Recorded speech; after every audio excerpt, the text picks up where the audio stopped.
Ngayong araw ng Lunes, February 12, naganap ang contract signing ng nag-iisang Supreme Idol na walang iba kundi si Daniel Padilla.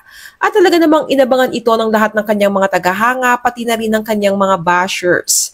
Pero sa di inaasahang pagkakataon ay napaluha. Dahil sa tuwa at appreciation ang netizens sa mga binitiwang salita ni Daniel. Bukod pa dito, nang ilaan niya sa pinakahuling bahagi ng speech ang pasasalamat sa isang taong naging bahagi ng kanyang journey bilang artista sa loob ng maraming taon na walang iba kundi ang ex-girlfriend niyang si Catherine Bernardo. Panoorin ang mga hindi malilimutang pahayag ni Daniel sa kanyang contract signing bilang kapamilya star. Siyempre, hindi ko pwedeng kalimutan si Catherine. Maraming salamat, Catherine, sa ating maraming taon na pinagsamahan. You know, hindi mawawala sa puso ko ang magaganda nating memories at ating mga adventures at journeys na pinagsamahan.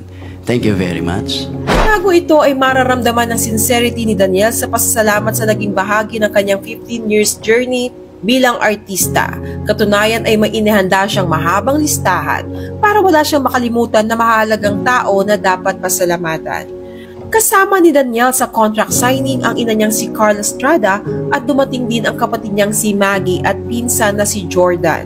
Nagbigay din ng mensahe ang mga taong malapit kay Daniel gaya ng mga direktor na nakatrabaho niya na puring-puri ang kanyang work ethics.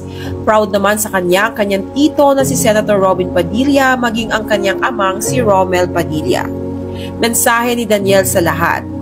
May mga bagay anya na hindi inaasahang mangyari pero nakatakdang mangyari, kaya ipinapasa Diyos niya na lang ang lahat. May mga nagpapadala din daw sa kanya ng both positive and negative comments at pareho niyang naa-appreciate ang mga iyon dahil natututo siya sa mga ito.